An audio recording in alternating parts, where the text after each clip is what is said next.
Education, labor, and pensions will please come to order. Our country has the best universities in the world, and major breakthroughs in cancer research, artificial intelligence, military technology, biomedical engineering. More happens at our universities. By the way, it's sensitive and sometimes it is classified.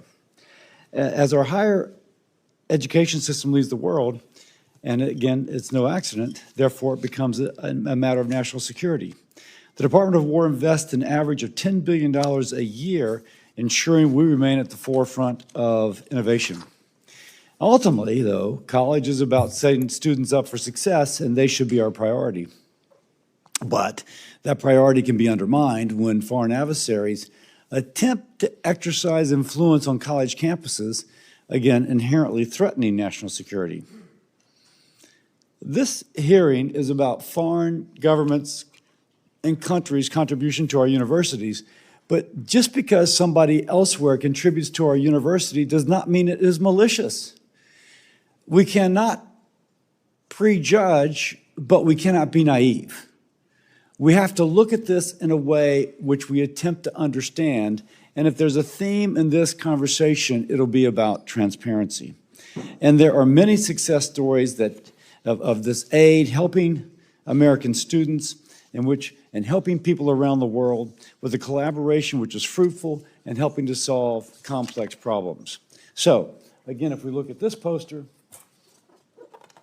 there's a lot of aid at play here. Hold it up a little bit higher, please. Almost $9 billion, going down to $2 billion. This is from the Department of Education. I take no blame for breaking out England from United Kingdom. So I think the Scottish say that it's United Kingdom when it's a good Scottish tennis player, and it's England when it's an English tennis player. But that's their thing. On the other hand, again, we cannot be naive. And there are times when the money serves allegedly as cover to infiltrate universities, to steal research and talent, and to foment anti-American ideology. In 2020, the Department of Justice indicted a Harvard University chemistry chair for lying about his affiliation with China's Thousand Talents Plan, a research recruitment program run by the Chinese Communist Party to lure talented Chinese students back to China. In 2024, the House Select Committee on the Chinese Communist Party discovered that China gained access to some of America's highly sensitive military technology through a partnership with Georgia Tech, which, by the way, was not disclosed. And we have seen foreign influence in other parts of campus life. In the fallout of the October 7th anti-Semitic attacks, the pro-Hamas National Students for Justice in Palestine caused chaos on over 275 college campuses, with chants of death to America and death to Israel. Again, on college campuses, we heard death to America. I just read an interesting essay last night by Jonah Goldberg pointing out that institutions shape individuals. I just met young Marines, 16-year-olds shaped by a Marine-like experience, very positive. But he also points out that if you go to a university and you're mentored by somebody who has certain views, you will be shaped by those certain views. And views of death to America is a threat, particularly at elite universities, is a threat to our country. Now, Iran publicly praised these movements, but that could be taken as an influence, as an evidence of their influence. But that's just what we know. Now, there's a difference between American college students having thoughtful dialogue, exploring ideas and beliefs, and becoming sympathizers with radical ideology in which we hear death to America. We have freedom of speech here, but let's not be naive. That's what this theme is. We need to protect college campuses, and the way we protect is through transparency. Now, $9.7 billion in foreign gifts and contracts were reported last year, but that only accounts for dollars that have been reported, and there's been zero accountability. You've heard the old adage, follow the money. Well, that's what we would like to do. Passing the Deterrent Act is the next step. Let's close reporting loopholes, increase accountability, and provide transparency to Congress, intelligence agencies, and the public. Louisiana, Florida, Indiana, and Alabama have passed similar laws. They work. But I've said before, this is a national security concern and requires federal legislation. I thank President Trump for taking this threat seriously and protecting institutions, students, and research by streamlining the process to disclose foreign source gifts and contracts. The Department of Education will be better equipped to protect the U.S. from bad actors. Again, we're not prejudging. If somebody's building a medical school in the Middle East, that's a good thing. If somebody's researching better ways to handle water or to explore for minerals, that's a good thing. But if someone's attempting to influence us in a negative way or to steal information from us, that's a bad thing. And we need to know if other countries are trying to steal research or influence our campuses with an anti-American ideology. We need to know when other countries are making financial contributions. Again, it may be innocent or not. Students, professors, and our country need to know. With that, we will go to our witnesses. And again, Senator Kim has introduced. So I'll begin by introducing Dr. Peter Wood. He is the president of the National Association of Scholars, a nonprofit that conducts research and advocacy focusing on academic freedom and transparency in higher ed. He previously served as a tenured associate professor of anthropology at Boston University, as well as associate provost and chief of staff to the president. He received his bachelor's from Haverford College and doctorate from University of Rochester. Thank you, sir, for being here. Thank you, Chairman Cassidy, and thank you, ranking members. I'm delighted to have this opportunity to address this committee, which is taking on really important work. Mindful of the brief time I have, I thought I would just jump right in by putting some facts on the table. The nation of Qatar, between 2001 and 2021, gave $4.7 billion to American universities. Since then, the total has gone to $6.6 billion. Of that, $2.3 billion went to Cornell University alone. Tiny Guernsey, that little island in the English Channel, gave a total of, $441 million to Yale University. Now, no one thinks that Guernsey is an enemy of the United States or an adversary, but it is bizarre that a nation with 67,000 people is able to give $500 million a year to one of America's elite universities. Where is the money really coming from? What is it being spent on? As with Qatar, for the most part, we don't know. We have some idea where the Qatar money has gone to. It has built a medical school in Doha. It has also given money to MIT, to Harvard, Rutgers, Stanford, UCLA, University of Chicago, University of Maine, Carnegie Mellon, Georgetown, and about 25 other American colleges and universities. Why? What is Qatar getting for this? We really don't know, and that's the question worth asking. So what this committee has ahead of it is the issue of what is the problem at hand and what are the solutions. The problem at hand most obviously is that American technology and expertise has flooded across the Pacific Ocean to China. In 2014, a member of my organization called me up and said, "My college president is bringing the Confucius Institute to my campus. What is that? Do you know?" My answer was, I didn't know, but I would find out.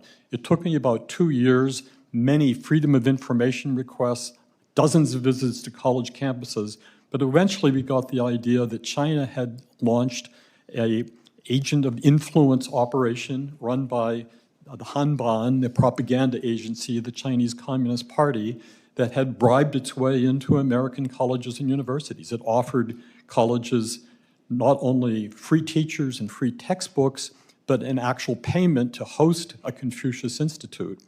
When we started calling this out, China lined up college presidents from around the country saying, this is a wholesome exchange of ideas. We are engaged in cultural exchange here, and nothing worse than that. But after we kept pouring on the data, what was really going on, China pulled the plug on the Confucius Institutes. Now there aren't any under that name, although I continue to believe that they are around by the dozens. They've just been rebranded the way DEI has been rebranded, moved to a different office, given a different head. China's influence through Confucius Institutes under another name remains. How much is China spending to buy influence in American higher education? Well, it's getting a lot for whatever it is. It gets access to America's best intellectual talent. It manages to trick a lot of these people into cooperative arrangements with Chinese counterparts, and American ideas and technology just pours out of the country, and there is very little that the country has done to stop this. So there's a money problem here, but there's also an influence problem. What do Americans actually know about China? Well, if they are engaged in universities with Confucius Institutes or their successors, they're not learning anything about the South China Sea, Tibet, the Uyghurs, the organ harvesting, the vast number of mischievous things, let's call them, that China engages in and that the American public knows very little about. The vulnerabilities of American higher education are built into their strengths. The great strength of American higher education, we're told, is its openness. Its openness has been seized by our adversaries and exploited beautifully well to take advantage of what we are unable to bolt down as we should. Thank you. Thank you. Next is Mr. Craig Singleton. He is a senior fellow at the Foundation for Defense of Democracies, a nonpartisan research institute focusing on national security and foreign policy. He has spent 2 decades of experience in national security and U.S.-China relations, including serving as a U.S. diplomat. He received his bachelor's degree from the University of Florida, his master's degree from Texas A&M University. I'll forgive you for being from 2 SEC rivals of LSU, but we look forward to hearing from you today, sir. Chairman Cassidy, ranking members, and distinguished members of the committee, thank you for inviting me to testify today regarding foreign influence in American higher education. I'm pleased to offer policy insights from the Foundation for Defense of Democracies, a nonpartisan research institute where I serve as a senior fellow. America's higher education system remains one of our country's greatest strategic assets. U.S. universities anchor the world's most dynamic research environment. They produce breakthroughs in science, medicine, engineering, and technology that drive economic growth, strengthen national security, and reinforce the United States' global leadership in innovation. The openness, collaboration, and intellectual exchange that define American academia are enduring strengths. At the same time, those strengths have made American universities attractive targets for exploitation by foreign adversaries, especially China. Beijing and other authoritarian regimes understand that U.S. universities sit at the center of America's innovation base, talent pipeline, and advanced research ecosystem.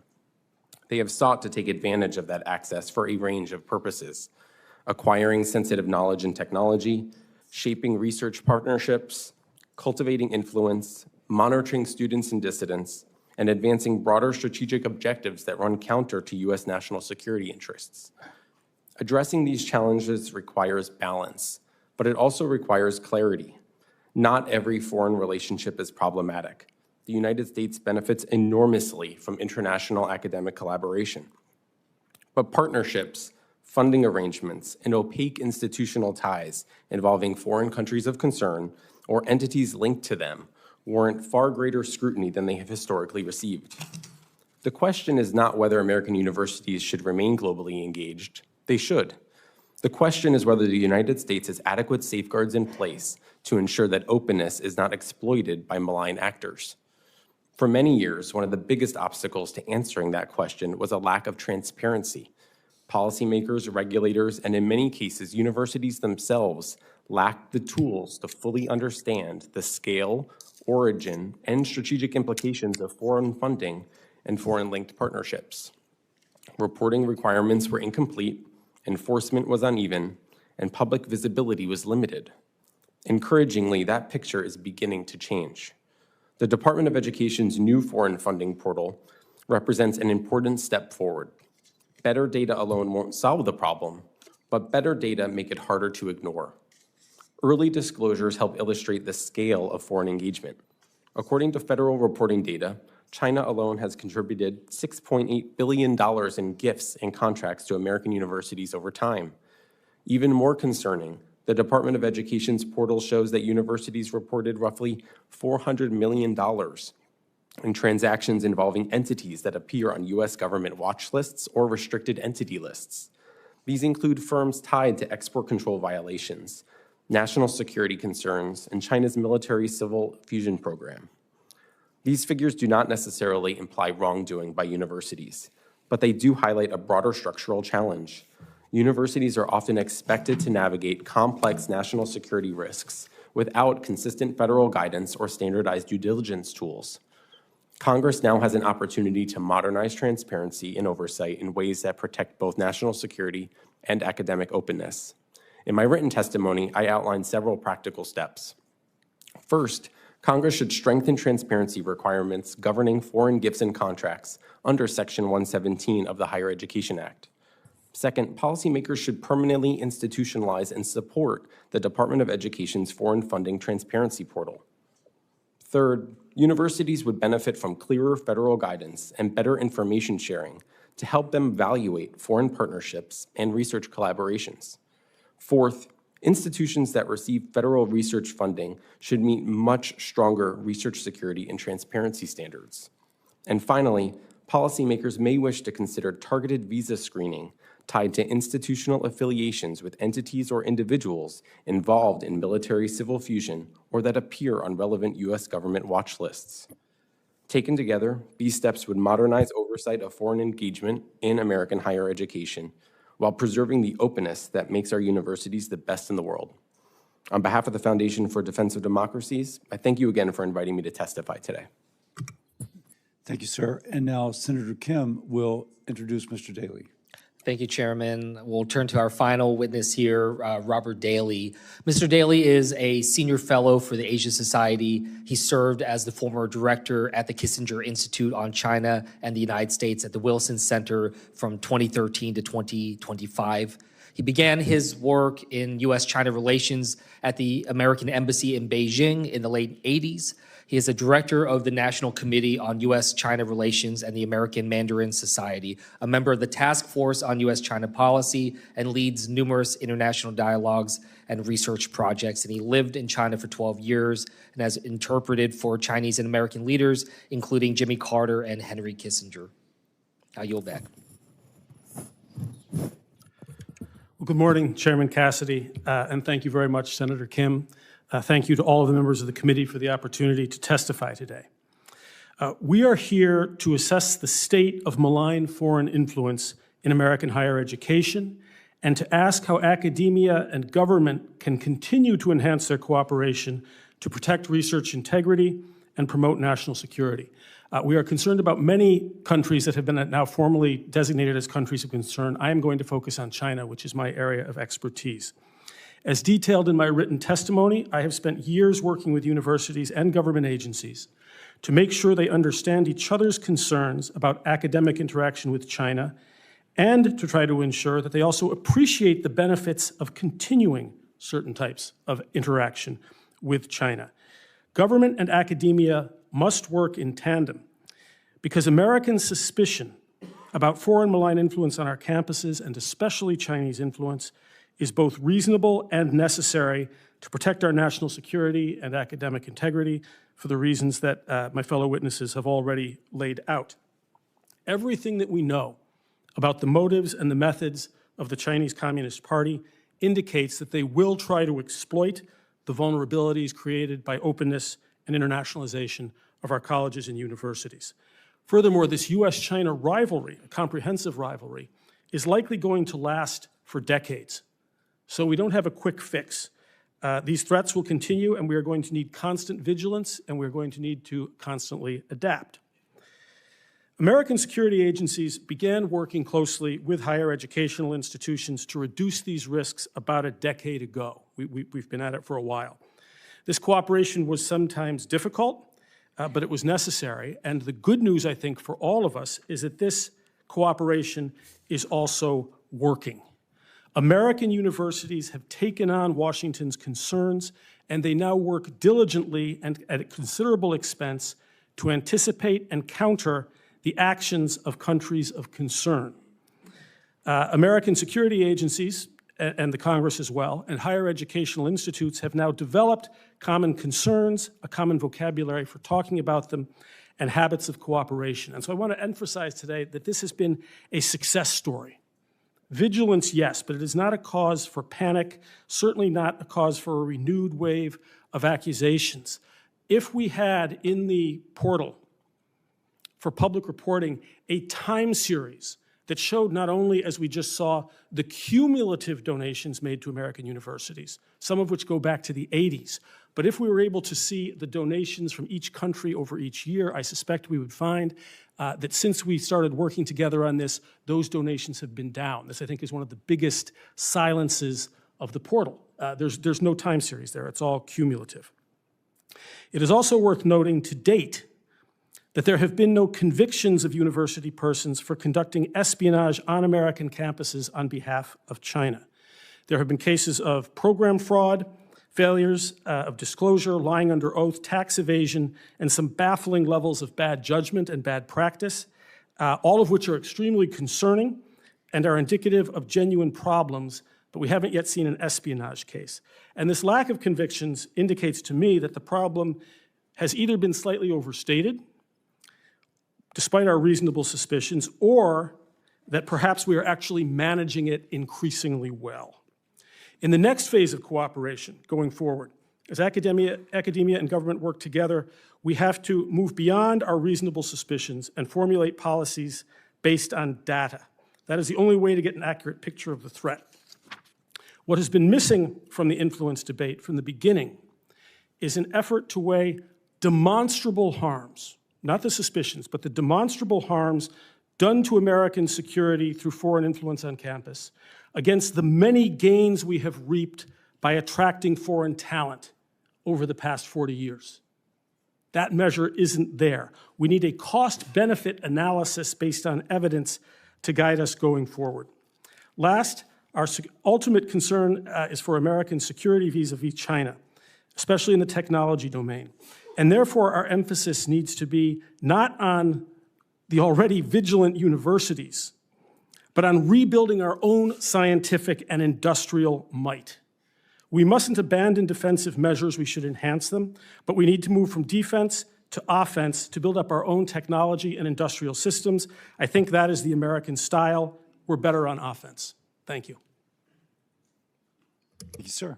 I will defer to Senator Marshall. Well, thank you, Chairman, and again, welcome to our witnesses today. I probably will focus a little bit more on the importance of intellectual property theft. I think that's my biggest concern. Already the NIH and all of our federal research is made public, that the whole world benefits from that. And as we allow foreign students into our research, specifically, let's talk about China for a second, even if they don't walk out with papers, they're walking out with a lot of information in their brains. And I think a lot of the information was what didn't work.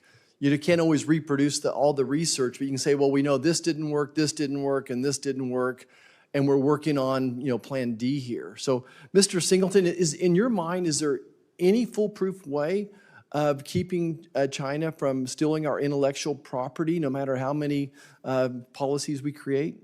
Sure. Thank you, Senator. I think it was a 2019 Senate investigation revealed that Chinese intellectual property theft on campus robbed us of $200 to $600 billion a year in intellectual property theft. So I think it's already been quantified.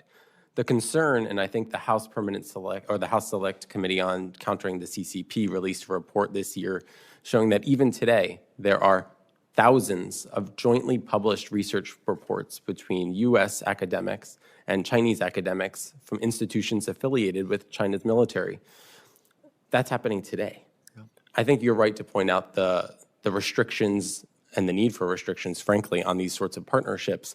We have to ask ourselves whether DoD research funding should be allowed to flow to U.S. universities that maintain partnerships with Chinese researchers and entities that are supporting Chinese military civil fusion. As of today, there are no restrictions on those funding streams whatsoever, and that seems like one area where we can protect our most vital and sensitive intellectual property. Yeah. Thank you. I want to probably turn to foreign giving to American universities by country. And let me say I agree with Senator Cassidy that it's a good thing to have American universities in the Middle East. And of course, they're not just in the Middle East, they're all over the world. I think it's a great way to build relationships as well. I think it's important to point out that when we have our list of who's giving what, Qatar's funding, 90% of that is going to fund 6 universities in Qatar, 6 United States universities in Qatar. It's not a gift to those universities. 90% of that funding is for the 6 universities in Qatar, and we should be complimenting what they're doing. They're trying to build a knowledge-based economy. Think about this. I mean, my only criticism is that they chose Texas A&M for engineering over Kansas State University for engineering. But boy, these are the who's who, and it is costly. Cornell for medicine, and I think Sony mentioned that's the largest. It is very expensive to have pre-med and medical programs as well. Virginia Commonwealth for the School of Arts, A&M for engineering. I mentioned Carnegie Mellon for computer science and AI, Georgetown for international affairs, Northwestern for journalism, all universities with great histories as well. So again, I think it is important to track the money and track the influence, but I think it's a great way. And by the way, I hope these universities are making a little money on them, and maybe it helps fund some undergraduate scholarships as well. So I think I'll just leave it there, Mr. Chairman, and appreciate you bringing the attention to this as well, and look forward to, I believe Senator Tillis has a bill that maybe we're considering that has some good work to do as well. Thank you. Thank you, Dr. Marshall. Senator Murray. Well, thank you, Mr. Chairman, for having this hearing on higher education, a really critical topic for a lot of us. I have to say, in the context of what is happening globally right now, I just find it kind of absurd that Trump and Republicans are willing to burn billions of dollars a day on a new war that no one asked for. But I have to say, when it comes to public schools, I've been having to fight tooth and nail, and as many people have, to get this Trump administration to release billions of dollars that Congress appropriated to be delivered to our students, and it's not happening. And states like mine are having to routinely file lawsuits. And this comes from an administration that routinely claims to returning education to the states. So I have a problem with that, and I have a problem with the fact that this president is sending off our promising young men and women and our incredibly important resources. When it comes to sending folks to college, though, we have to fight to protect even Pell Grants. So it just seems that Trump has started this war in the Middle East with no plan or objective. Meanwhile, he is hitting the ground running on demolishing the Department of Education, and parents I talk to every day don't want this president sending our kids to a war that has no end. They don't want him wasting billions of their dollars on missiles and misadventures. What they do want is to make sure that their kids can get access to a good education. So if you want to put America first, that really starts by putting our kids first, and I think we are seriously off track, and I just needed to say that. And finally, Mr. Chairman, I have to say I'm pretty troubled that we're having this hearing today to add even more responsibilities to the Department of Education when we still in this committee have not had Secretary McMahon before us to answer some really serious questions about what she is doing right now, which is an illegal scheme to dismantle the Department of Education. Despite Congress, all of us saying on a bipartisan bill, in our appropriations bill, the department does not have the authority to do this, McMahon is marching full steam ahead to dismantle the Department of Education.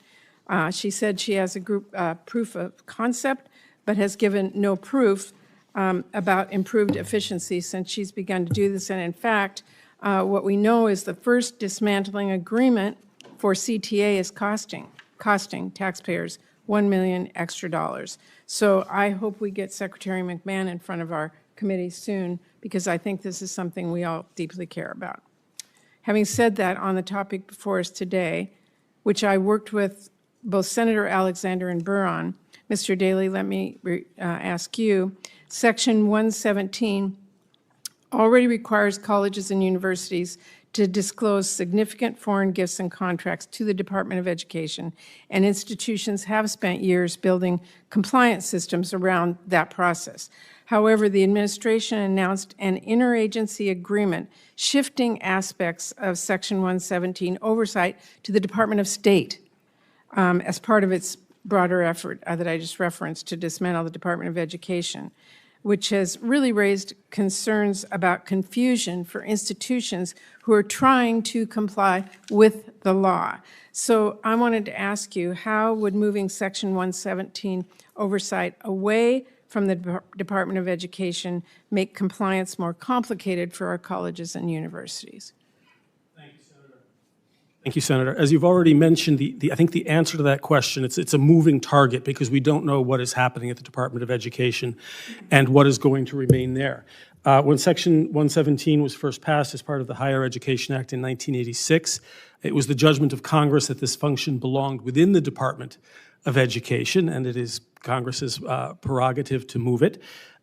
Moving it to state, I do see one small advantage of that, which is that at State Department there is area knowledge of China, knowledge of Qatar, for example, such that the people at State would be able to break down the differences between different kinds of giving from the different countries. Not all giving from China is of the same sort. Most of it is not. These aren't transfers from the Chinese Communist Party. Some of this is NGOs, some of it is corporations, much of it is from individuals, yes, all of whom are ultimately subject to the guidance of the Chinese Communist Party, but they have multiple different motives. So area knowledge, whether it is at education or at the Department of State, I think is going to be important going forward, and I think that those distinctions need to be reflected within the portal so that not only do we need to see how giving from each country is moving over time, we need to be able to distinguish different kinds of giving, some of which is from very, very wealthy Chinese individuals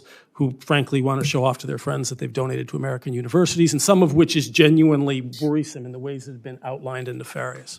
Well, I think, Mr. Chairman, again, we need the Secretary in front of us so we can ask these very serious questions that are occurring at the Department. We've requested for the Secretary to come before us to tell you that. And the answer is? This is in process. Okay. Process. So, Senator Tuberville. Thank you, Mr. Chairman.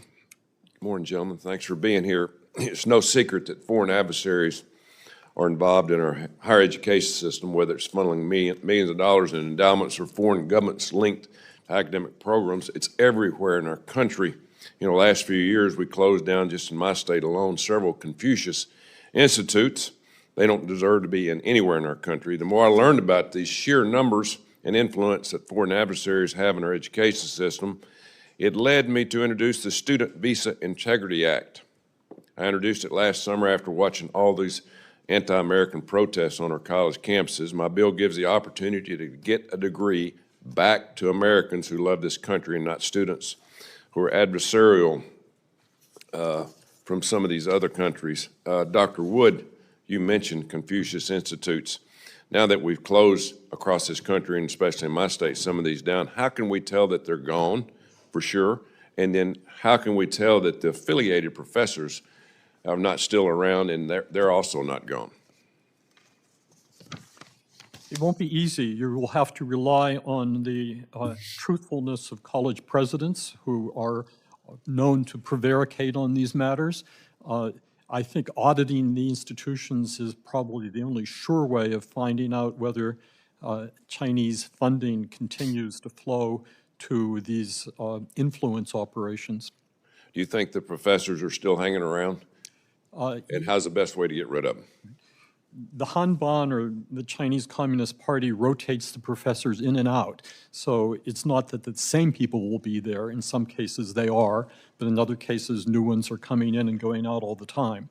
Thank you. Mr. Singleton, I'm glad you recognize the nation's higher education system is one of our biggest assets. If we use it the right way, obviously. Our economy and our workforce is only as good as our education system.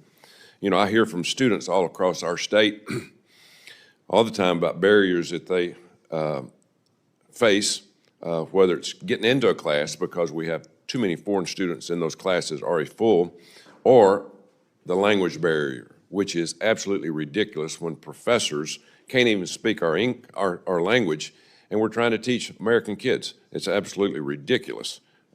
So over time, if students on foreign visas outnumber American students, what does that mean for our workforce pipeline in the future? Thank you, Senator. It's certainly a concerning trend that we've seen. Not only are there a large number of Chinese students at some of these universities, but in some cases, the U.S. government itself pays Chinese postdoctoral students to do research at our universities. And some of those students have been determined to be affiliated with not only the People's Liberation Army, but entities in China that are affiliated with China's military-industrial complex. The long-term development challenges are massive. Of course, both Democrats and Republicans understand that we need to build our defense innovation base. We need to be investing in ourselves and preparing for this to control the drivers of the 21st century industrial revolution, which are primarily technology-related. We have to find an appropriate balance here, but I think we should all agree that Defense Department funding shouldn't be going to Chinese researchers who are affiliated with entities that make bombs to kill Americans. That seems like a common sense approach, and perhaps one where legislation could be introduced that would address that challenge. Thank you. Mr. Daly, how dangerous is it to our national security to share research and technology with the Chinese Communist Party? Well, Craig is right that the evidence to date is that the most problematic group of Chinese scholars on American campuses is not the undergraduates or even the graduate students. It's postdoctoral fellows and researchers. But we also have to be very careful not to tar them all with the same brush. There's definitely a problem, and many of these people are also among the finest minds in their disciplines, and most of them seek, if they can, to stay. The data to date is that 85 to 90% of Chinese PhD students stay in the United States after graduating, and that's going down a little bit right now. We can talk about that as well. There's been a little bit of a reverse brain drain of people going back, but that most seek to stay in the United States. David Zweig, an American scholar in Hong Kong, has also demonstrated repeatedly that the people who stay here, become American citizens, and dedicate their talents to us are among the top scholars in their fields. And I think that we need to be very careful to keep that channel open. As I write in my testimony, since 1901, 34% of all U.S. Nobel Prizes have been won by people who are foreign-born. We do need this talent. We must also foster our own domestic talent, to be absolutely sure, but the record of these people here has been superb, and they dedicate themselves to science and to our research enterprise. So vigilance, staying on top of it. I am very happy to associate myself with almost all of Craig's comments, but we've got some of the biggest talent pools in the world currently outside their borders, and they would like to come in as Americans. And I think we need to remain open to that, despite the real threats and the issues that you raise. Do you agree that they should be fluent in English? They should have English language competence, especially if they're teaching. There's a distinction. I've been in some of those classrooms that you're talking about. So yes, if they're going to be teaching, clearly they should be fluent in English. Thank you. Thank you, Mr. Chairman. Senator Kim. Thank you, Chairman. I actually want to just pick off where Mr. Daly left off, just talking about the importance of innovation as well as drawing in talent. Mr. Daly said in his testimony, to achieve innovation, we must continue to attract top foreign talent to our academically free and open institutions. Dr. Wood, do you agree with that statement? Yes, I agree. We need. Sorry, you just got to turn on the microphone here. Sorry. Yes, I agree that we do need to continue to attract top foreign talent. Whether that top foreign talent can come from countries that are locked into an adversarial relation with the United States seems to me to be an open question and worth further examination. That's an interesting point you just raised, because I wanted to ask you, Dr. Wood, given the concerns that you raised, widespread concerns that you raised, do you think we should, as a country, go as far as to consider fully cutting off academic or research ties with Chinese institutions and researchers? Yes, I think we should consider it. Okay. Mr. Singleton, do you agree with that statement? Not all Chinese universities directly support China's military civil fusion strategy. Just several dozen of several thousand. So you're Chinese zooming in on some of the national security threats. And, Absolutely. yeah, and look, I think every single person on this committee would have concerns about national security threats and whatnot. But what is before us in the Senate is a proposal that is about every single subject matter. And I guess I just wanted to ask you, Mr. Singleton, does that make sense? Do you think that there needs to be this deep level of oversight over every single subject matter, not just on national security? I'm not familiar with that piece of legislation, but I don't think you have to throw the baby out with the bathwater. But I do think much more stringent restrictions need to be enacted here. I think that the point that you raised, Mr. Daly, you said that there was a lack of conviction, there was a lack of any legal convictions about espionage. Can you say that one more time? That there are, clearly we have an issue on campus, but to date, and not for want of trying, we haven't yet had a conviction for espionage by persons on campuses acting on behalf of China. We have program fraud, people who aren't reporting working for Chinese talent programs, people who have been double dipping, actually in violation of existing rules at their home American university. There have been issues of this kind, most of which occurred because, again, as I say in my testimony, we moved rather suddenly, and correctly in my view, from an attitude of engagement toward China toward realizing that we were in a very broad competition. And universities and a lot of scholars who were here, who had been acting under the engagement paradigm, had the ground move under them. It took some time to adjust to a more rivalrous paradigm, which they did with the help of many people on this committee. And now we're in a different place. I think the universities have adjusted well. And I think that vigilance is important, and we certainly know that there are problems that need to be addressed here. But the question is, how far do we go? And I do have concerns. Dr. Wood, I do have concerns about what you said, that we should even consider going as far as to fully cut off research and academic relations with different countries, especially competitors and adversaries.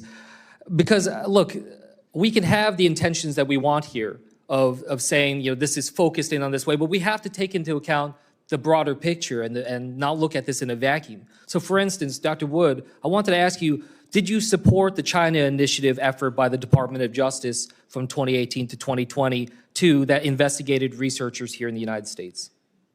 Yes, I did. Yeah, look, I just want to raise my deep concern about that, as did many in the Asian American community and more broadly. This is an issue that I think we have to be considering here, Mr. Chairman, as we're looking at this legislation. Again, I get our intentions and how focused it is, but the knock-on effects here on a number of different fronts. First of all, I'll give you, this is a slightly different example, but it has a similar type of vein. I worked at the State Department. I had top secret security clearance, worked for the U.S. government. I was banned from working on issues related to Korea because I was Korean American. I was not allowed to work on anything related to the Korean Peninsula. That was deeply offensive to me as somebody who serves this country. But the suspicion because of my ethnicity, that is something that we're seeing through that we saw firsthand through the China Initiative, through other efforts that are putting this presumption of concern upon people of Asian descent, people of descent of other countries that we were raising suspicion about.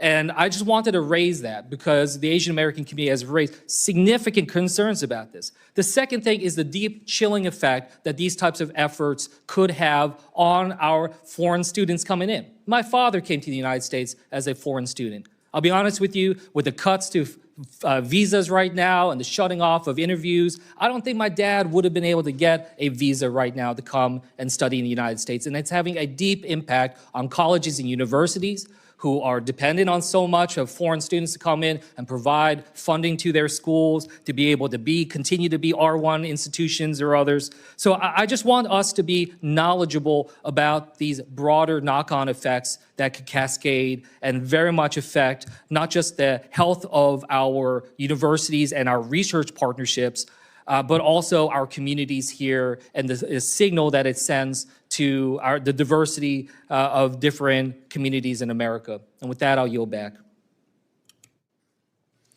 Senator Husted. Thank you, Mr. Chairman. I didn't plan to start here, but when I read and heard this discussion about to date, there have no convictions of university persons for conducting espionage on American campuses. I just did a simple search on my AI and then looked at multiple other sources to back them up. Chinese student pleads guilty for violating the U.S. Espionage Act, for taking photos of, using a drone to take photos of military bases. So I'm not suggesting that it's a rampant problem, but it does exist. And Mr. Daly, I just encourage you to spend the time that I just did to look, and you'll see it's not just there, it's Illinois State, Ohio State, Columbia, other places have had issues with this. Again, not saying it's rampant, but to say that it doesn't exist is also not accurate. I want to just dig in here a little bit on the mutual benefit side, because I don't disagree. Look, America is a place where we want to have the best talent in the world. We want to welcome it, and that's fantastic. But I did a little research on the number of Chinese students that come to America to study versus the number of American students that go to China to study. And the best data that I could find is that presently in the 24-25 academic year, there are around 265,000 Chinese students studying in America and less than 10,000 American students studying in China. I get there's a population difference between the two nations, and that can contribute to the numbers, but that doesn't seem like there's much mutual benefit. And I saw you, Mr. Daly, acknowledge that. So I'll ask you that question. What is this really benefiting America when you have this desperate difference? I think that it's benefiting America both in the pitiably low number of Americans who go to China and in most of the Chinese students who come to the United States. But you're absolutely right that it's nothing like reciprocal. In fact, we're talking about two very different things. Chinese students come to America because they know we have the best higher education system in the world, and they want to get that education. Most of the Americans, and I suspect the number you gave is still high, are going to China for language study or for short-term cultural tourism.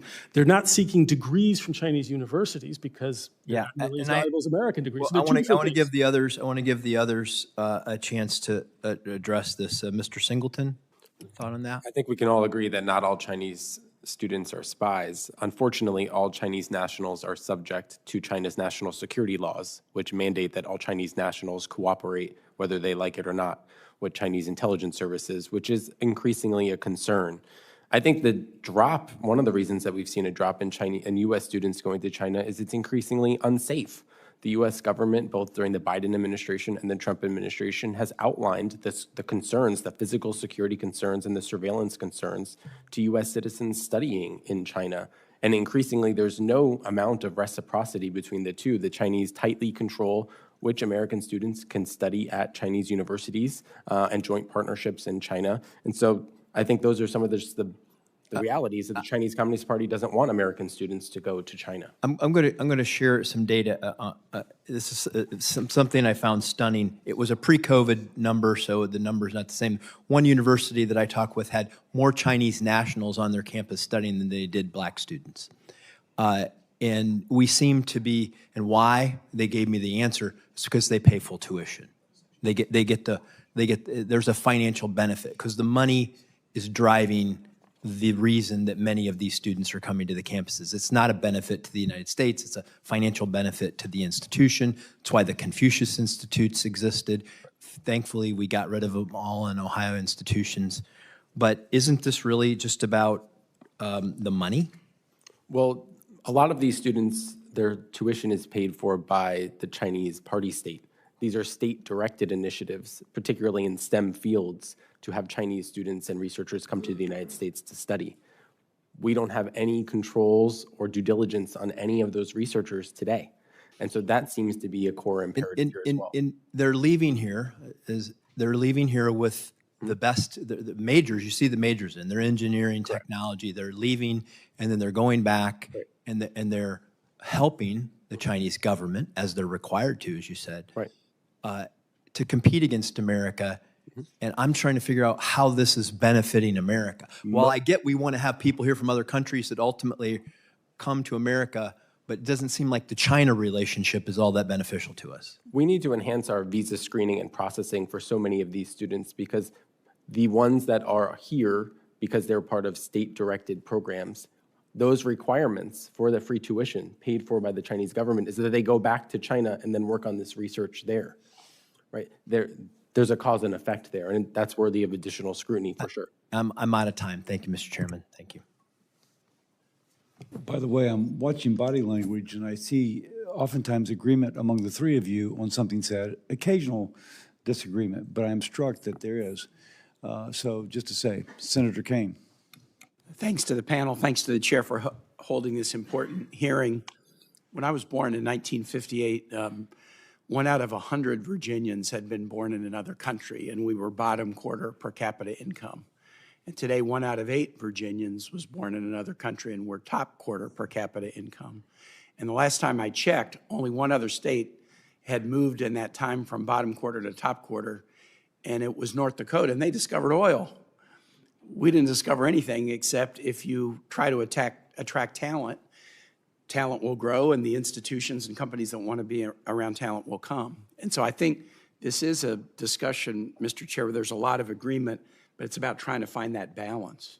How do we not shut off our traditional role as this talent magnet by having policies toward international students or researchers that are too punitive? And I worry that we're striking the balance the wrong way.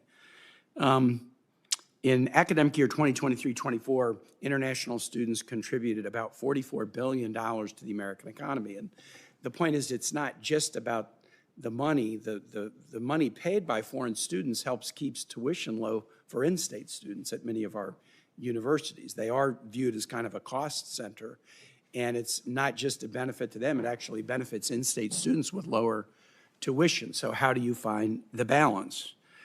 This administration has canceled billions of dollars in federal research, making many of our researchers vulnerable to being recruited by universities in other countries, not necessarily China, but Canada and the UK and universities in Europe. We're losing researchers because of cuts to research funding. Last spring, the administration shocked international students enrolled on our campuses through sudden visa revocations. And so as a result, we're seeing a very sharp decline in foreign students enrolling in American universities. Just in 1 year, the difference between fall 2024 and fall 2025, there was a 17% drop in enrollment of foreign students at U.S. universities. And many of my universities in Virginia see this sharp decline not only in undergraduate programs, but graduate programs as well, and it does affect their finances, and it affects their ability to hold tuition low for in-state students. I really worry about the long-term consequences of the United States seeming more and more hostile to foreign students. There's an economic reality. You mentioned the Nobel winners and the CEOs who come for our universities and stay and create great economic opportunities. There's also a bit of a diplomatic reality, and we see this in the military too, the training programs that we do for foreign military leaders. They go back to their country as maybe a mid-level officer, and in 10 years they're a minister of defense, and in 20 years they might be president, and they have this experience, a positive experience of America from the training they've gotten at the National Defense University, the Army War College, or some of our universities. So how do we find, I mean, this is really a question to all of you, how do we find the balance of protecting security in the way you want to, but continuing to maintain the position of the United States as the magnet for the most talented people in the world? That's the way our nation stays young at 250, by continuing to attract talented people. How do we do that? Mr. Daly, start with you, and I hope to hear from the others as well. Well, I think we've done it very well, as I said, over the past 10 years by hearings and discussions like this, by bringing academics, issue experts together with Congress and the national security agencies to discuss these issues. We have to remain very vigilant, but we also have to recognize, and there's no choice about this, that while we want our innovation system, our science and technology, our military abilities to be #1 in the world, in fact, the knowledge generation system is global. There's nothing we can do about that, right? And so we have to engage with other countries, including China, which, yes, has stolen a great deal, and which is also increasingly innovative, and we have to be realistic about that. You know, in 2016, the Nature Index, they said the world's top 10 academic institutions, 9 were American, 1 was Chinese. In 2024, 8 of the world's top 10 by peer-driven review measure, 8 were Chinese and 2 were American. So it's a global enterprise. We have to bring people in from all over the world. And yes, that's a vulnerability. And so the answer is working closely like this, as we have been for a decade. We've got a lot more to offer than China in the long run. And I think there will be vulnerabilities and there will be failures, but we can prevail in this. I'm out of time, but I'm just assuming, Dr. Wood and Mr. Singleton, you agree that this is sort of a balance issue. We don't want to cede our position as the global talent magnet. And so getting this security right is really important, but we have to do it in ways that continue to make the most talented people in the world want to come to the United States and hopefully expand our opportunities here for American citizens. Is that fair? May I just add that the largest percentage of international students studying in the United States come from India. Nobody, to my knowledge, has raised questions that Indian students coming to the United States pose a security risk. There are many other nations in the world who send their students to study in the United States with no security concerns whatsoever. This is not a matter of checking people off by ethnicity. That's a civil rights violation. We are concerned about people who themselves might be perfectly innocent, but come from a nation that puts pressure on their families, that even threatens them with death if they do not cooperate with the state interest. That's a situation that we cannot tolerate as a nation. And our security concerns here in this one particular instance have to override our concerns for intellectual openness. As for the high standing of Chinese universities, a lot of that comes out of paper mills. They are generating papers by the tens of thousands, most of which are just utterly worthless. The intellectual vacuity of a lot of the Chinese publications exists solely for the purpose of getting them elevated in the international rankings. I'll stop there. I yield back. Thank you. Mr. Singleton, I was just in the hallway a minute ago, and this happens from time to time. The really wacky left-wing radical group Code Pink loves to chase us around the hallway. I find it humorous when they do. I don't really even know what they stand for. They obviously, from the shouting and the back and forth with them, they apparently hate Israel. They love abortion. I don't think they like America either. But what are their ties to the Chinese Communist Party? Thank you, sir. It's an area that's a little outside of my expertise, but there are some very known documented ties between Code Pink and Chinese Communist Party affiliated entities and institutions. I believe one of them is called the Singham Network. It's, again, not an area of my specific expertise, and I have other colleagues at the foundation who track it closely.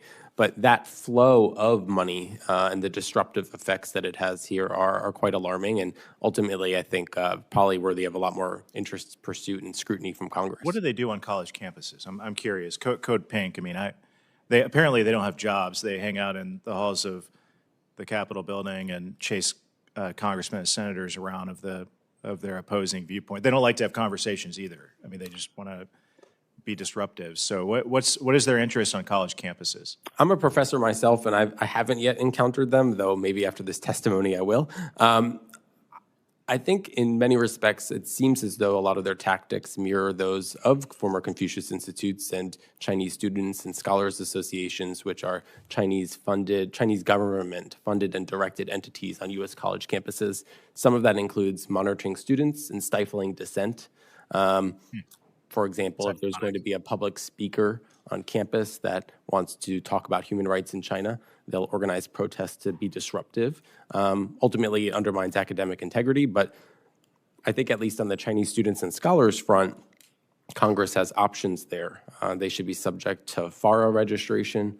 We should be strongly thinking about whether U.S. universities that host these associations should be receiving certain types of funding. But I think a lot more work needs to be done on CSSAs that hasn't been done.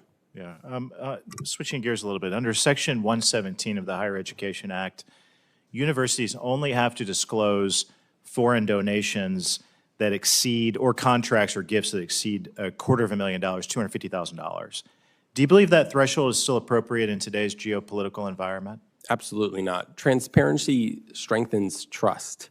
The Deterrent Act, for example, doesn't do anything about restricting academic collaboration. It's only about clear and consistent financial disclosure down to the dollar. I remember going to a University of Florida. I had an amazing experience in education there. I remember 2 months after I graduated, I received a bill because I had had a Gatorade on my last day of school, and I owed $2.20 or something like that to the cafeteria. Every dollar at multi-billion-dollar institutions and enterprises is tracked. These checks were cashed. The information exists somewhere. Why don't we just have it broad beyond China? Every check that comes in, have it be available. It's not hard anymore because every university uses sophisticated accounting software that accounts for this. All we're saying is that the transparency actually, I think, removes the ambiguity, and it actually strengthens trust for universities. So report all of it. Why not report all of it for everybody? It'd be easy to do that, right? All of the funders, all of the cut-throughs and intermediaries that Peter rightly pointed out, put it all out there. I don't know, it's agnostic against country. It used to be really hard to work with the Department of Education where these reports would be submitted. It used to be really hard to get them, but is it easier today to find reports of foreign gifts online? I mean, is it totally transparent, or what more can we do to fix that? It used to be extremely difficult. For example, during the Biden administration, they didn't report any of the donor data for 4 years. So it was sort of a black hole for 4 years. The current Department of Education is investing heavily in this new portal where, again, in tranches, as schools contribute information, we should have a much better sense of the exact donor names, where the money is coming from. But we have to also go farther and say, well, what's the money for? Again, when you cut a big check or you sign a research partnership, there's paper. It exists. It wouldn't be difficult for all of that to be publicly available, and it should be. I used to be struck, too, by the maybe this has changed or improved, but at least a few years ago, the Federal Department of Education hardly had any security clearances of their top, the secretary, undersecretaries. Right. I mean, they should all have security clearances, so they're read in on why much of this matters, right? Absolutely. Maybe that's been improved. I don't know. No, you're absolutely right. It's a deficiency. This system is entirely fragmented, and because of sort of stovepipe, outdated clearance processes, this information isn't shared. It's not even shared with universities. They might not even know that they're partnering with entities that support, for example, China's nuclear weapons program, which exists. I think it's pretty alarming and concerning. Some states, including Florida, have taken strong steps in this regard, but a lot more needs to be done. Thank you. My time is expired. Senator Hickenlooper. Thank you, Mr. Chair. Thank all of you for being here and for engaging in this. You're probably not aware of this, but I am a recovering scientist. I have a master's in earth and environmental science, studied volcanic rocks in south central Montana. Like many young people, I found it irresistible to be able to go out and study and learn and be in some of the most beautiful landscapes on Earth. But then I grew to love the laboratory as well and the pursuits. I'm not sure how I ended up in the Senate. It's a long trajectory I won't bore you with, but it is, I think I'm the last scientist, and if you define that as someone who's had their research peer-reviewed and published in journals, I'm the last senator to actually be a scientist. Excuse me. With the exception of the chair. But he's a doctor. I don't think that's really the same. I know that we share the bipartisan goal of promoting research and security and strengthening our STEM pipeline with the brightest minds. And obviously that includes people from all backgrounds. And so much of research is published and put out there and shared on an international level. These different backgrounds, as you've all said in different ways, aren't bound by international borders. But according to the National Science Board's latest report, over half of our doctorates in computer science, math, and engineering at this point are foreign-born. And I think it's part of that makes it so concerning. Things like there was a recent report that came out of NIST, National Institute of Science of Standards and Technology, that they were considering expelling 500 researchers from working on cutting-edge research at NIST because they're non-U.S. citizens. And what was so surprising, this wasn't questions of Russians or Chinese, but they included Canadians in this. I know we've had some complex relationships with Canada recently, but I think our scientific communities are still relatively allied. So, Mr. Daly, why don't I start with you and just ask, how do you think targeted attacks like these on international researchers working in our universities and federal labs is going to affect enrollment in the STEM fields? The NIST case is of particular concern. As you said, it's the National Institute of Standards and Technologies, a major part of our technology competition with China. One of the major reasons that we worry about Huawei, we worry a lot about its other leading companies, is not just that they're selling 5G systems internationally, which is a huge concern, but that because they're able to deliver these systems to countries in the global south quickly, cheaply, and that are good enough, they also lead in setting global telecom standards which shape the subsequent competition. Right. NIST is our biggest, it's our bulwark of defense against that. We had been the previous leaders in global standards for that reason. And so the standards piece, it's not just the new gizmos, important as they are, it's the global standards that set markets, it's what designers are going to design to, and so I'm particularly worried about that. NIST built the cybersecurity framework, the AI risk management framework. All of this is now under threat because of that. Great, I agree. Mr. Singleton, your perception on that? Sure. China is a special case. And so I think Dr. Wood hit the nail on the head here when we were talking about separating China and the risk posed by Chinese military civil fusion into a separate category of risk. Because when we talk about global standards, we're actually only talking about two countries, the United States standard and the Chinese standard. Again, a special category of both global applicability across technologies. We want to be the leaders there, and we want to do that with partners and friends. But again, I think the reason that we focus so much on China is because they are the very clear foil to our desire to have an open and free, and particularly free market-based approach to this that doesn't strengthen authoritarian regimes. That's why China is a special case here. But I certainly don't think we should be expelling all foreign students, and I very strongly believe that not all Chinese students are spies. I think that's inherently a flawed approach. Great, thank you. Dr. Wood, do you want to have anything to add? I have nothing to add to that. I understand. I'm out of time. I do think NIST has unique power. We don't often recognize it, but that convening power to establish what are the global standards, it has ramifications far beyond what most people ever consider. So appreciate you guys bringing that up. And as one of two scientists left in the United States Senate, I'll yield the floor back to the chair, to the other scientists. I'm yielding back to the other scientists in the United States Senate. Unfortunately, I'm yielding to a Florida Gator who will be asking all their questions of another Florida Gator. So excited you finally got on board inviting a genius from the University of Florida. As a proudly educated Gator, I have made it my mission as one of the newest senators to be the first, to get the most Go Gators on the official record at hearing. I think I'm up to close to 10 by now. Thank you and welcome.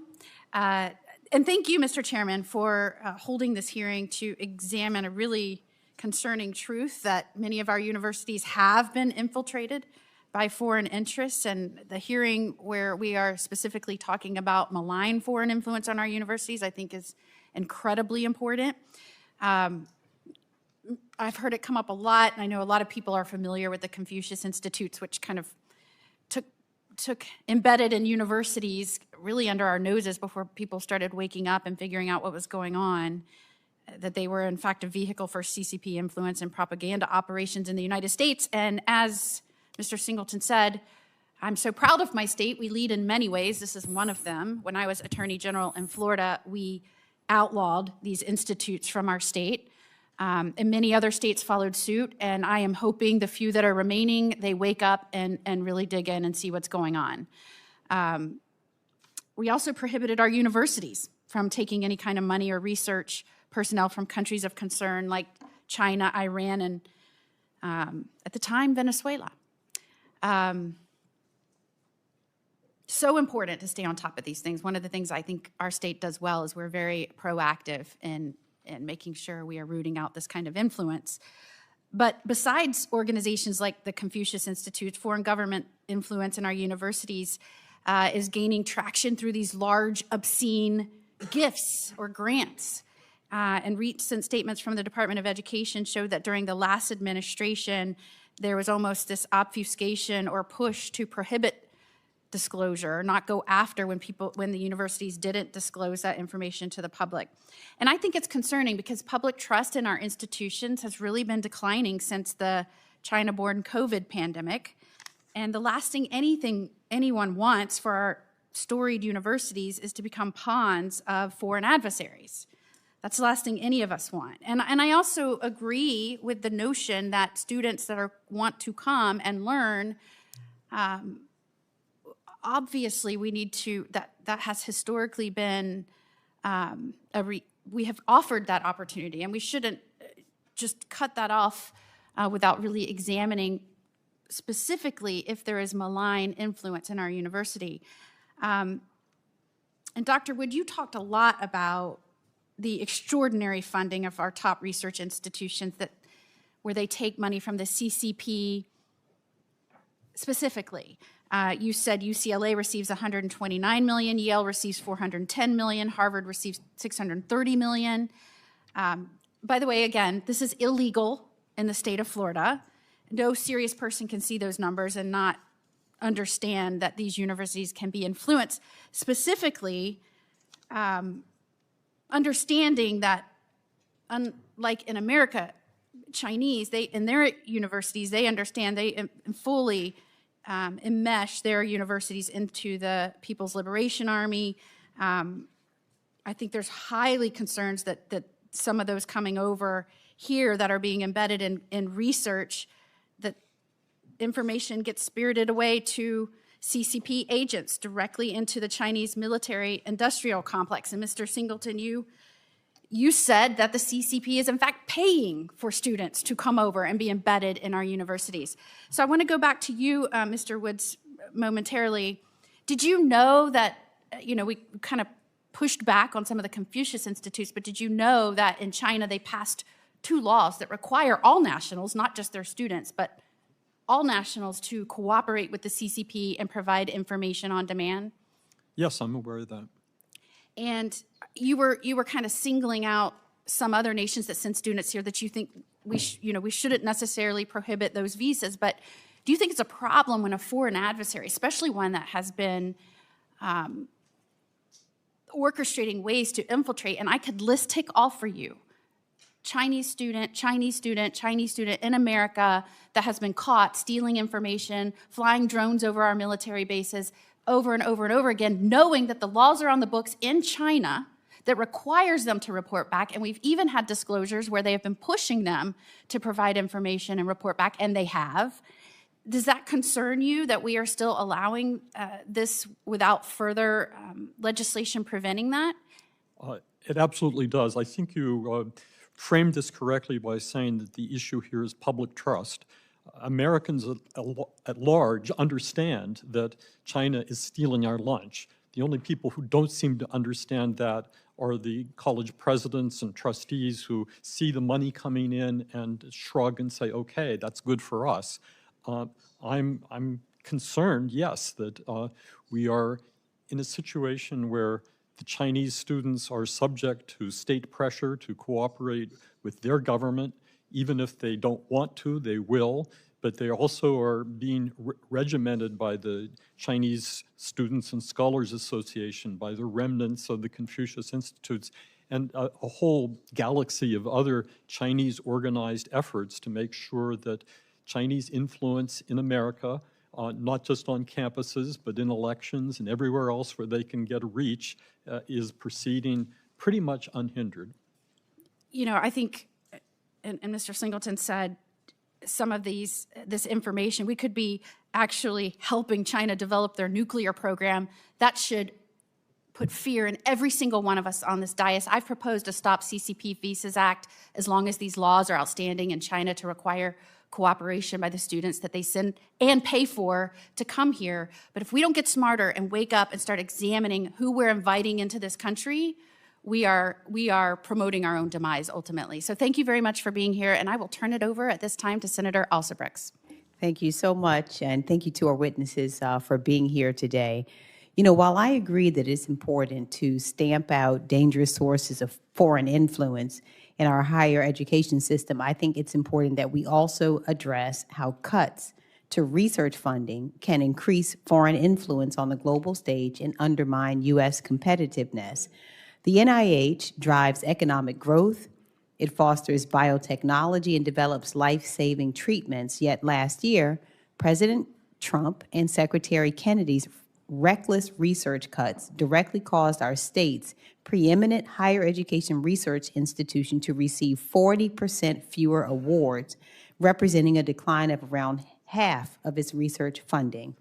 Our state's public institutions are projected to lose $70 to $150 million annually because of this administration. And if you include both public and private institutions, Maryland is down 82% in the number of awards and 85% in the value of awards over the past year. So, Mr. Daly, my first question is for you. You've expressed that you believe we are now in a new Cold War with China. And I would like to know, how do cuts to research at our institutions impact our ability to compete with China and other adversaries in this new Cold War? It's clearly extremely negative. We've been very focused recently on the fact that China has a chokehold on us in critical minerals. They also have a chokehold in medical precursors.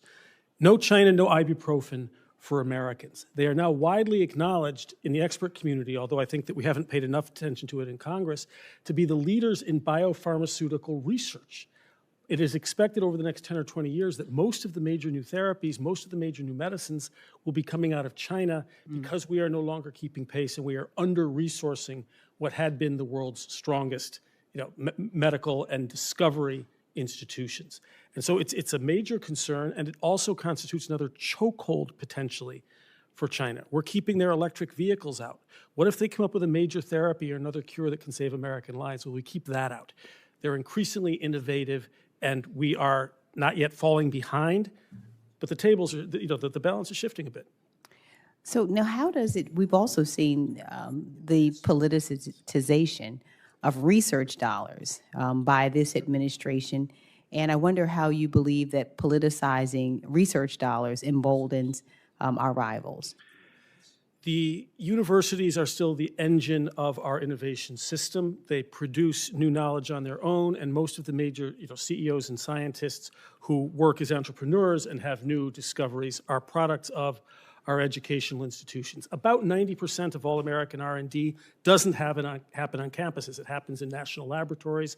It happens in private corporations. I wondered when you talked about IP theft, Craig, if that was just from universities or if that was from across total. Most of it probably not from universities. So we need to talk about the role of corporations here too. Our goal is to compete with China, right? And Confucius Institutes are almost all gone. They were language teaching institutes. China's going to have as many nuclear warheads as we do by 2035. They're developing hypersonic glide reentry vehicles that we can't stop. Our concern needs to shift to our real national strengths that matter in the competition with China.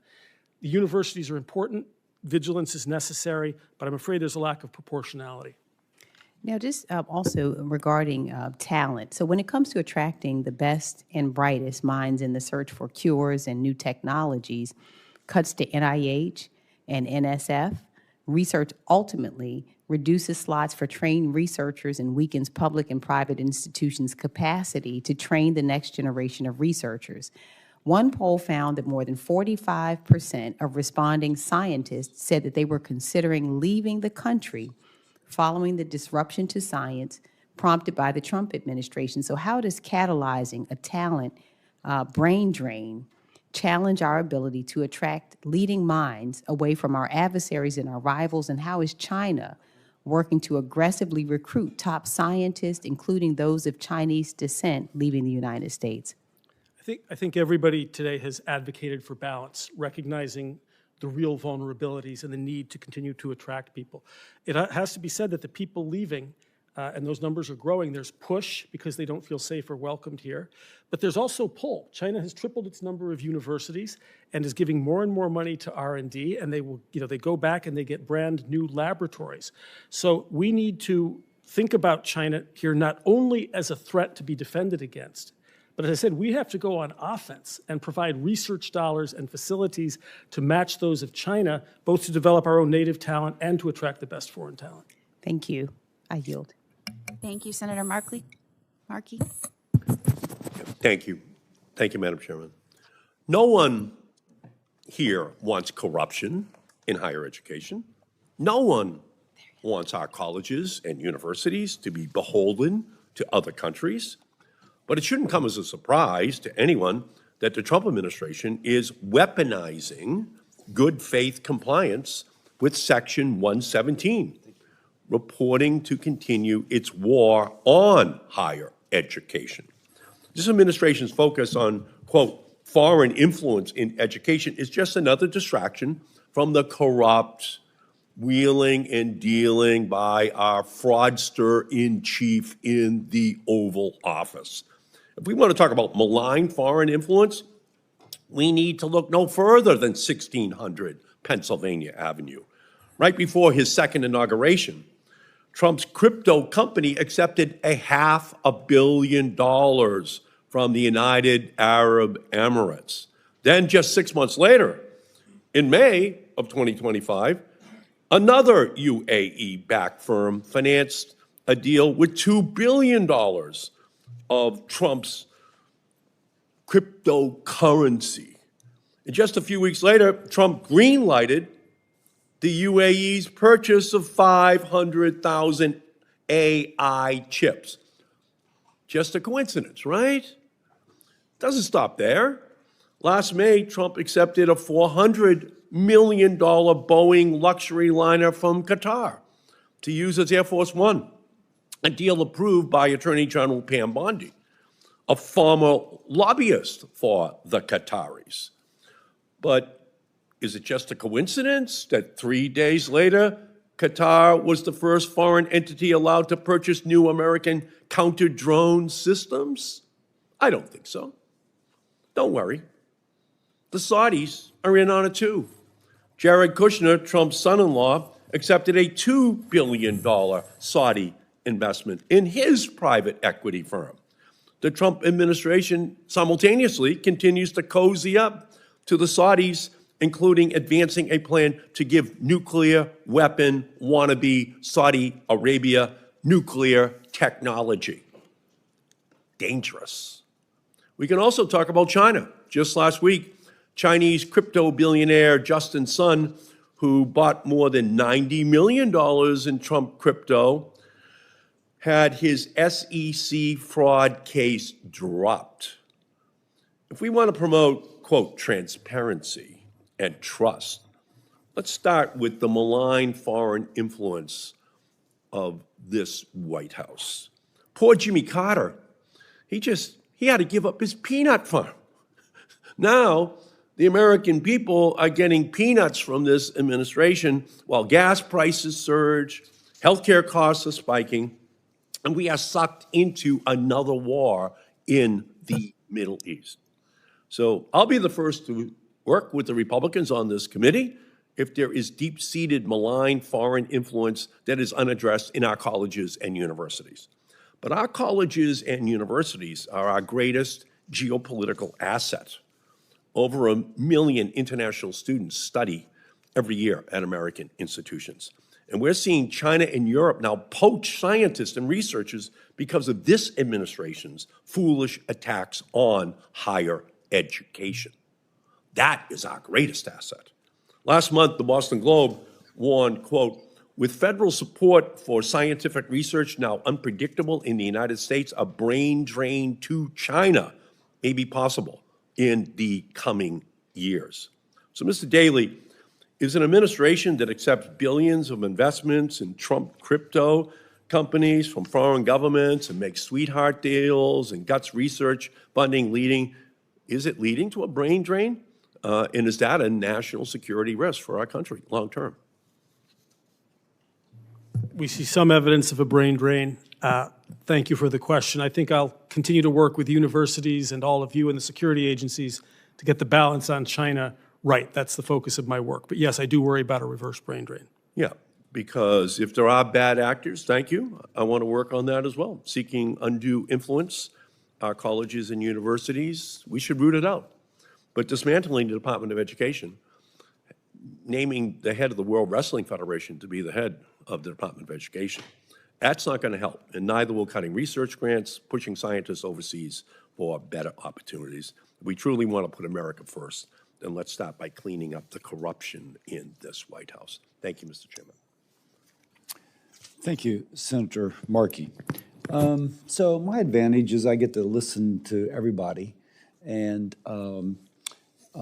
so let me just kind of start there. Dr. Wood starts off by saying that some of the money coming in may be rebranded.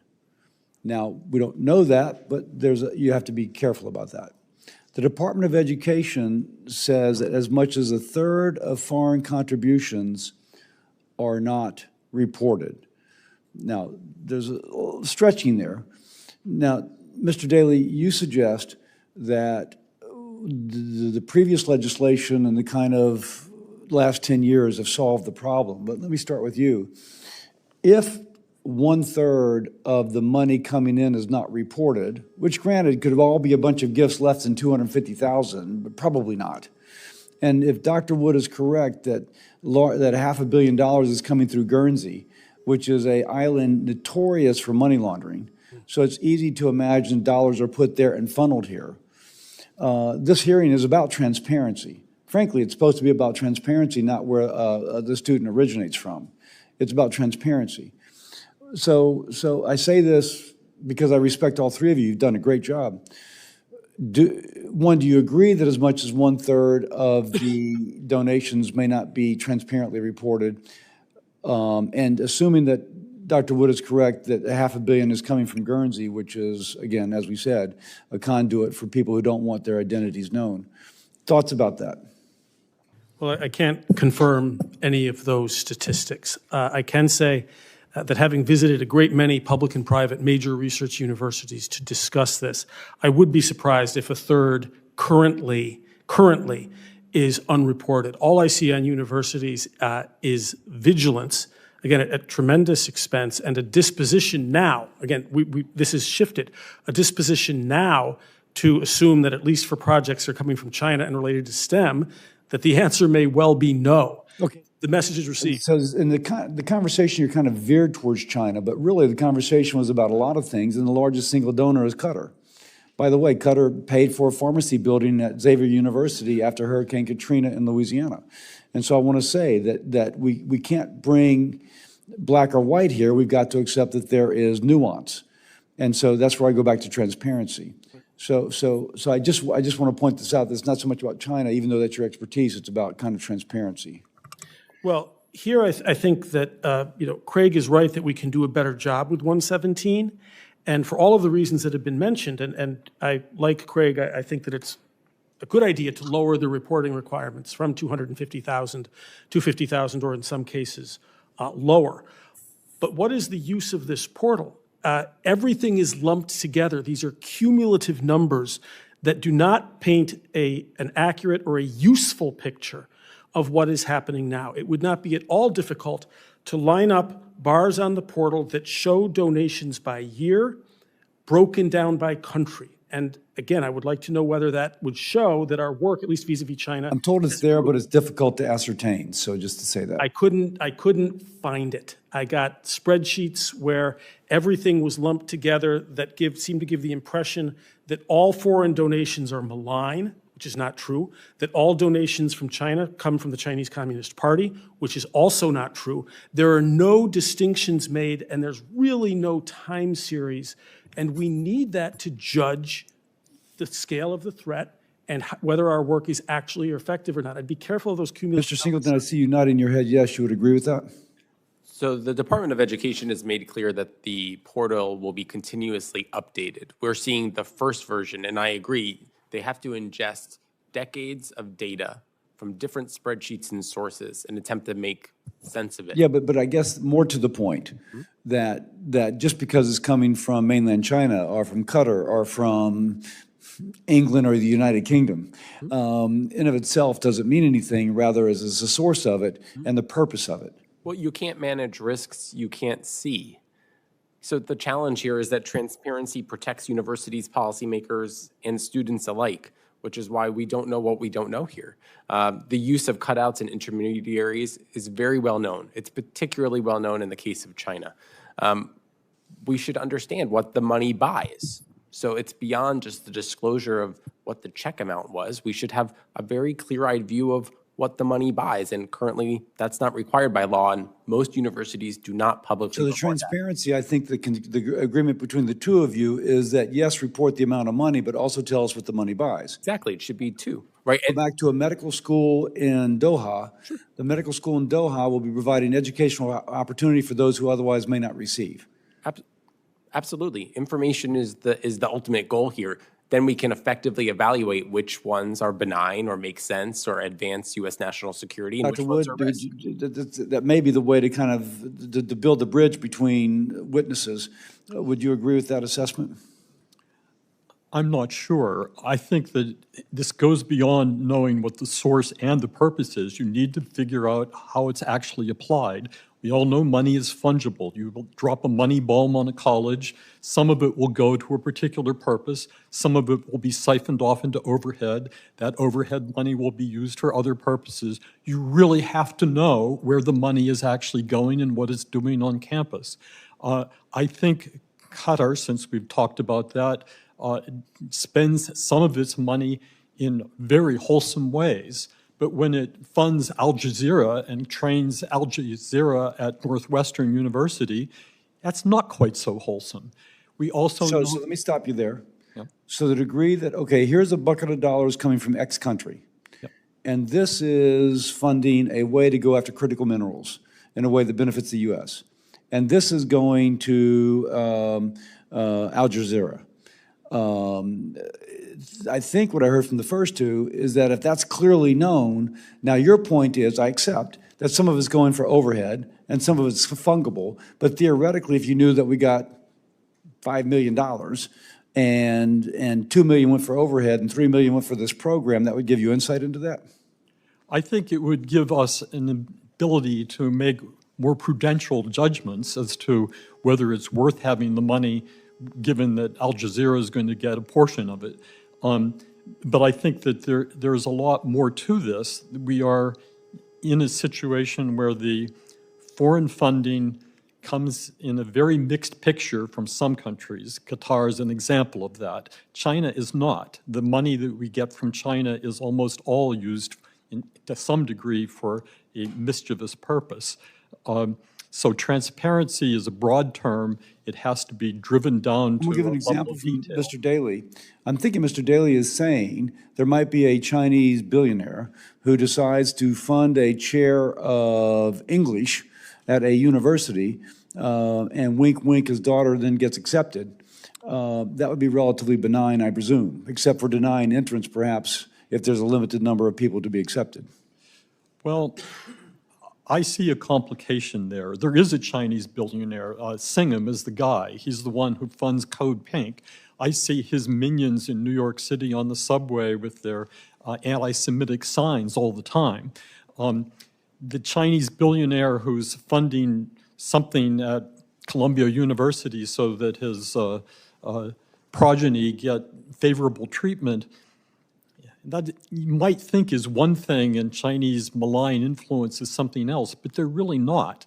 If it's coming from China, it has an ulterior purpose. So let me stop you there, because I'm not out of time, because I'm the very last one. I can take as much time as I want, but still at some point it has to end. Mr. Daly, you just heard Dr. Wood's kind of prescription. Response to that, please? Influence and mischief are pretty vague terms.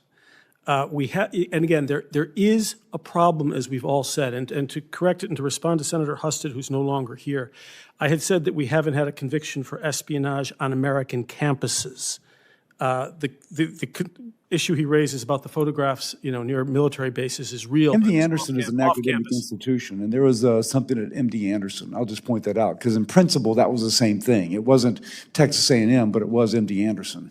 Sure. So obviously there's Chinese espionage. They'll hoover up everything they can get by any means possible. But we've talked a lot today about influence and donations. I have not yet heard, and correct me if I'm wrong, any tying of a specific donation to a specific illegal activity on campus. Now, the Confucius Institutes were there to very much put a flavor in the interpretation of Sino-American relationships and Taiwanese and So I advised 2 presidents of major American universities to get rid of their Confucius Institutes, and I was part of the team at the National Academies that wrote the final report on this. And yes, there was a big problem with Confucius Institutes, but it wasn't an espionage problem. These are not hotbeds of espionage. They were hotbeds of mediocre Chinese language training. The problem was that once they had those, in my experience, many universities were hesitant because they felt they had this Chinese institute to take other actions that China wouldn't like. There was a second-order problem of thinking that we had a Chinese partner on campus. I think that is a big issue. Again, I advise to let me ask. I was once told, and I'll direct this to you, Mr. Singleton, even though China seems to be your direction. It was once told me that if an Ivy League school gets $500 million for a Center for Middle Eastern Studies, that influences the college faculty room. And indeed, going back to after October the 7th, where did the anti-Semitic and anti-American rhetoric come from? You buy a lot of influence when you hire a lot of faculty members.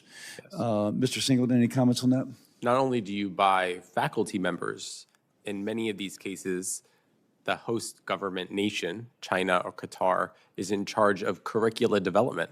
Is that true? Yes. For Qatar Foundation International, they determine the curricula at Confucius Institute. Wait. You're talking about an American Institute of Higher Education. Correct. Prestigious. Yes. Who gets the dollars. Yes. But they would cede authorship of their curriculum to another? That's correct. It's the same model that was employed in Confucius Institutes, because the Chinese Communist Party, through Hanban, as Dr. Wood outlined, controlled teacher selection, teacher training, and curricula. It's the same model. So they can, in fact, control what students are learning on campus through these models. We have to do a lot more to uncover the extent of these Qatari networks and to understand how they're influencing higher education.